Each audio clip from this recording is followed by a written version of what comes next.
Well, here I am, just doing a little job on one of my own bikes, as it's such a wet, miserable Sunday at the height of summer.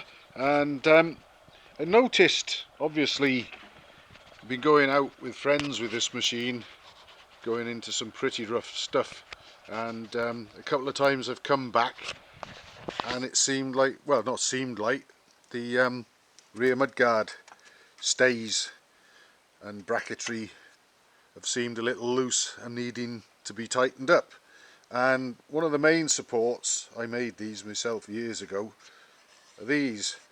And sort of come back, obviously got a big bag of stuff, tools and bits and pieces usually bungeed onto the back of it as well, so there's a bit of weight on there, which going over all the bumps and stuff, you've got a few kilograms of, good few kilograms of stuff pounding around on top of this. And I get back home and find that this lot might be a little bit loose, and the bolts here through the shock absorbers would need tightening up by quite a margin just to get things back as they should be. And I remembered suddenly when I fitted these shocks that they've just got plastic bushes in the rubber eyes, top and bottom.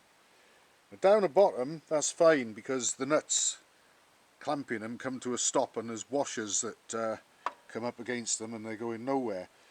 But at the top here, obviously, they clamp between these two bits of the frame, and of course the plastic or nylon bush in the rubber just sort of gives all the time. As you tighten it, tighten the nut and bolt up, the stuff just crushes or yields and probably wears out very quickly when the bolt and nut are tightened up, clamping everything fairly tightly, and you come home and it's loose and wobbling around again. So what I'm going to do away with the plastic bushes in there, and I've made up, funnily enough, I had some material to make push rods up, although it's chrome moly tubing. I remember getting this from a well-known Gold Star, BSA Gold Star racer, and he said this is what he used for push rod tubes, but I never used it. Chrome moly tubing, but it's just right.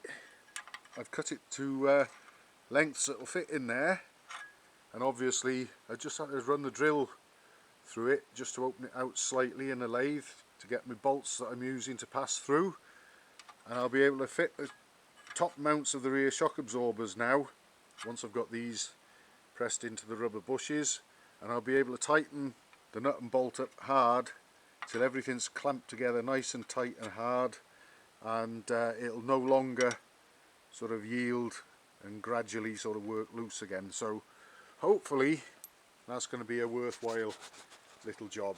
And obviously I'm only working on one shock at a time. Got to have something supporting the rear end of the bike, but it hopefully won't take me too long to do this job, and it'll be another job well worth doing, and greatly sort of enhance the support and security of this lot on the rear end.